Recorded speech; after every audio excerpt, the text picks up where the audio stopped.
ओम। चतुर्थोध्यायः। इंद्रादि देवताओं द्वारा देवी की स्तुति। सिद्धि की इच्छा रखने वाले पुरुष जिनकी सेवा करते हैं तथा देवता जिन्हें सब ओर से घेरे रहते हैं, उन जया नाम वाली दुर्गा देवी का ध्यान करें। उनके श्रीअंगों की आभा काले मेघ के समान श्याम है। वे अपने कटाक्षों से शत्रु समूह को भय प्रदान करती हैं। उनके मस्तक पर आबद्ध चंद्रमा की रेखा शोभा पाती है। वे अपने हाथों में शंख, चक्र, कृपाण और त्रिशूल धारण करती हैं। उनके 3 नेत्र हैं। वे सिंह के कंधे पर चढ़ी हुई हैं और अपने तेज से तीनों लोकों को परिपूर्ण कर रही हैं। ऋषि कहते हैं, अत्यंत पराक्रमी दुरात्मा महिषासुर तथा उसकी दैत्य सेना के देवी के हाथ से मारे जाने पर इंद्र आदि देवता प्रणाम के लिए गर्दन तथा कंधे झुकाकर उन भगवती दुर्गा का उत्तम वचनों द्वारा स्तवन करने लगे। उस समय उनके सुंदर अंगों में अत्यंत हर्ष के कारण रोमांच हो आया था। देवता बोले, संपूर्ण देवताओं की शक्ति का समुदाय ही जिनका स्वरूप है तथा जिन देवी ने अपनी शक्ति से संपूर्ण जगत को व्याप्त कर रखा है, समस्त देवताओं और महर्षियों की पूजनीया उन जगदम्बा को हम भक्ति पूर्वक नमस्कार करते हैं। वे हम लोगों का कल्याण करें। जिनके अनुपम प्रभाव और बल का वर्णन करने में भगवान शेषनाग, ब्रह्मा जी तथा महादेव जी भी समर्थ नहीं है, वे भगवती चंडी का संपूर्ण जगत का पालन एवं अशुभ भय का नाश करने का विचार करें। जो पुण्यात्माओं के घरों में स्वयं ही लक्ष्मी रूप से, पापियों के यहाँ दरिद्रता रूप से, शुद्ध अंतःकरण वाले पुरुषों के हृदय में बुद्धि रूप से, सत्पुरुषों में श्रद्धा रूप से तथा कुलीन मनुष्य में लज्जा रूप से निवास करती हैं, उन आप भगवती दुर्गा को हम नमस्कार करते हैं। देवी, आप संपूर्ण विश्व का पालन कीजिए। देवी, आपके इस अचिंत्य रूप का, असुरों का नाश करने वाले भारी पराक्रम का तथा समस्त देवताओं और दैत्यों के समक्ष युद्ध में प्रकट किए हुए आपके अद्भुत चरित्रों का हम किस प्रकार वर्णन करें। आप संपूर्ण जगत की उत्पत्ति में कारण हैं। आप में सत्व गुण, रजोगुण और तमोगुण, ये तीनों गुण मौजूद हैं, तो भी दोषों के साथ आपका संसर्ग नहीं जान पड़ता। भगवान विष्णु और महादेव जी आदि देवता भी आपका पार नहीं पाते।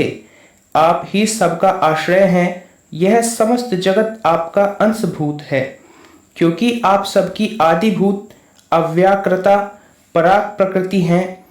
देवी, संपूर्ण यज्ञों में जिसके उच्चारण से सब देवता तृप्ति लाभ प्राप्त करते हैं, वह स्वाहा आप ही हैं।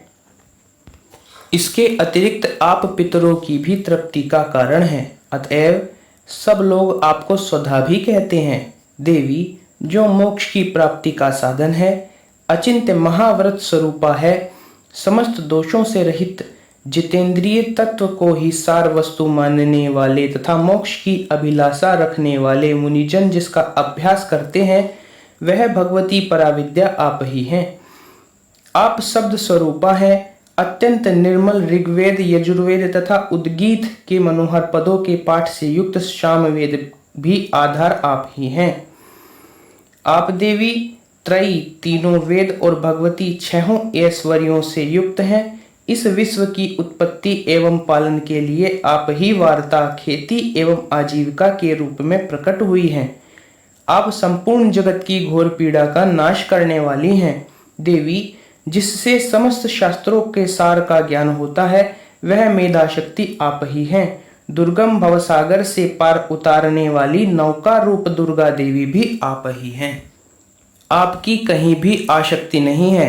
कैटभ के शत्रु भगवान विष्णु के वक्षस्थल में एकमात्र निवास करने वाली भगवती लक्ष्मी तथा भगवान चंद्रशेखर द्वारा सम्मानित गौरी देवी भी आप ही हैं। आपका मुख मंद मुस्कान से सुशोभित, निर्मल पूर्ण चंद्रमा के बिंब का अनुकरण करने वाला और उत्तम स्वर्ण की मनोहर कांति से कमनीय है। तो भी उसे देखकर महिषासुर को क्रोध हुआ और सहसा उसने उस पर प्रहार कर दिया। यह बड़े आश्चर्य की बात है देवी।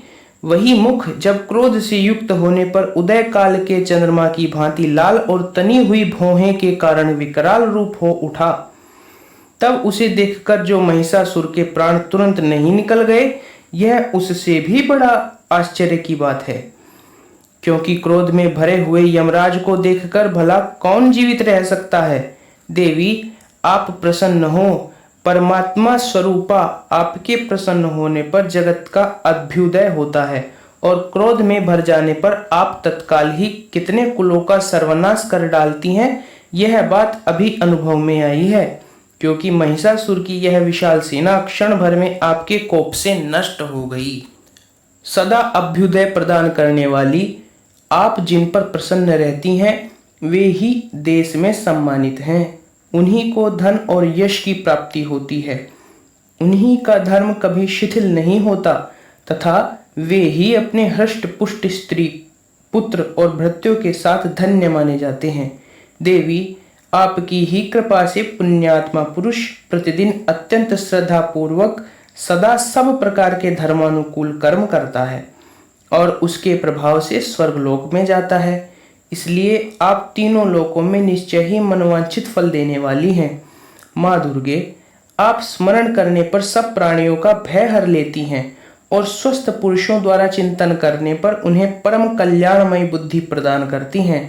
दुख, दरिद्रता और भय हरने वाली देवी, आपके सिवा दूसरी कौन है जिसका चित्त सबका उपकार करने के लिए सदा ही दयार्द्र रहता हो।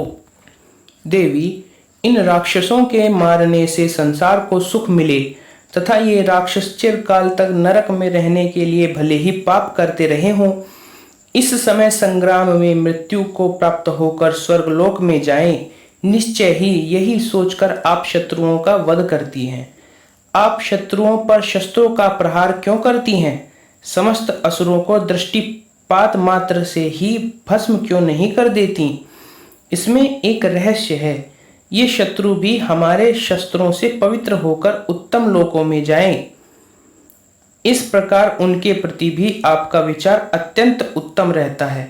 खड्ग के तेज पुंज की भयंकर दीप्ति से तथा आपके त्रिशूल के अग्रभाग की घनीभूत प्रभा से चौंधियाकर जो असुरों की आंखें फूट नहीं गई, उसमें कारण यही था कि वे मनोहर रश्मियों से युक्त चंद्रमा के समान आनंद प्रदान करने वाले आपके इस सुंदर मुख का दर्शन करते थे। देवी, आपका शील दुराचारियों के बुरे बर्ताव को दूर करने वाला है। साथ ही यह रूप ऐसा है जो कभी चिंतन में भी नहीं आ सकता और जिसकी कभी दूसरों से तुलना भी नहीं हो सकती, तथा आपका बल और पराक्रम तो उन दैत्यों का भी नाश करने वाला है जो कभी देवताओं के पराक्रम को भी नष्ट कर चुके थे।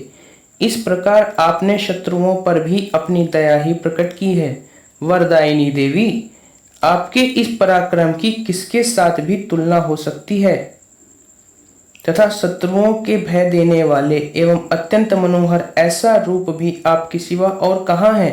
हृदय में कृपा और युद्ध में निष्ठुरता, ये दोनों बातें तीनों लोकों के भीतर केवल आप में ही देखी गई है। माता, आपने शत्रुओं का नाश करके इस समस्त त्रिलोकी की रक्षा की है। उन शत्रुओं को भी युद्ध भूमि में मारकर स्वर्गलोक में पहुंचाया है तथा उन्मत्त दैत्यों से प्राप्त होने वाले हम लोगों के भय को भी दूर कर दिया है। आपको हमारा नमस्कार है। देवी, आप शूल से हमारी रक्षा करें। अंबिके, आप खड्ग से भी हमारी रक्षा करें तथा घंटा की ध्वनि और धनुष की टंकार से भी हम लोगों की रक्षा करें। चंडिके, पूर्व, पश्चिम और दक्षिण दिशा में आप हमारी रक्षा करें तथा ईश्वरी, अपने त्रिशूल को घुमाकर आप उत्तर दिशा में भी हमारी रक्षा करें। तीनों लोकों में आपके जो परम सुंदर एवं अत्यंत भयंकर रूप विचरते रहते हैं, उनके द्वारा भी आप हमारी तथा इस भूलोक की रक्षा करें। अंबिके, आपके कर पल्लवों में शोभा पाने वाले खड्ग, शूल और गदा आदि जो अस्त्र हैं, उन सब के द्वारा आप सब ओर से हम लोगों की रक्षा करें। ऋषि कहते हैं इस प्रकार जब देवताओं ने जगन माता दुर्गा की स्तुति की और नंदन वन के दिव्य पुष्पों एवं गंध चंदन आदि के द्वारा उनका पूजन किया, फिर सबने मिलकर जब भक्ति पूर्वक दिव्य धूपों की सुगंध निवेदन की, तब देवी ने प्रसन्न वदन होकर प्रणाम करते हुए सब देवताओं से कहा। देवी बोली, देवताओं, तुम सब लोग मुझसे जिस वस्तु की अभिलाषा रखते हो उसे मांगो।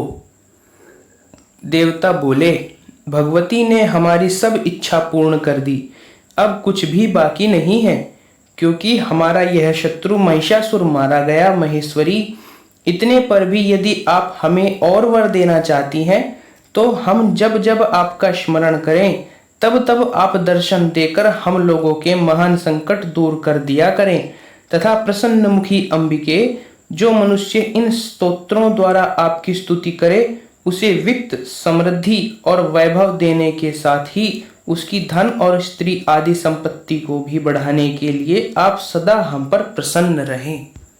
ऋषि कहते हैं, राजन, देवताओं ने जब अपने तथा जगत के कल्याण के लिए भद्रकाली देवी को इस प्रकार प्रसन्न किया, तब वे तथास्तु कहकर वहीं अंतर्धान हो गई। भूपाल, इस प्रकार पूर्व काल में तीनों लोकों का हित चाहने वाली देवी जिस प्रकार देवताओं के शरीरों से प्रकट हुई थीं, वह सब कथा मैंने कह सुनाई। अब पुनः देवताओं का उपकार करने वाली वे देवी दुष्ट दैत्यों तथा शुंभ निशुंभ का वध करने एवं सब लोगों की रक्षा करने के लिए गौरी देवी के शरीर से जिस प्रकार प्रकट हुई थी, वह सब प्रसंग मेरे मुख से सुनो। मैं उसका तुमसे यथावत वर्णन कहता हूँ। इस प्रकार श्री मार्कंडेय पुराण में सावर्णिक मनवंतर की कथा के अंतर्गत देवी महात्म्य में शक्रादश स्तुति नामक चतुर्थ अध्याय संपूर्ण हुआ। ओम।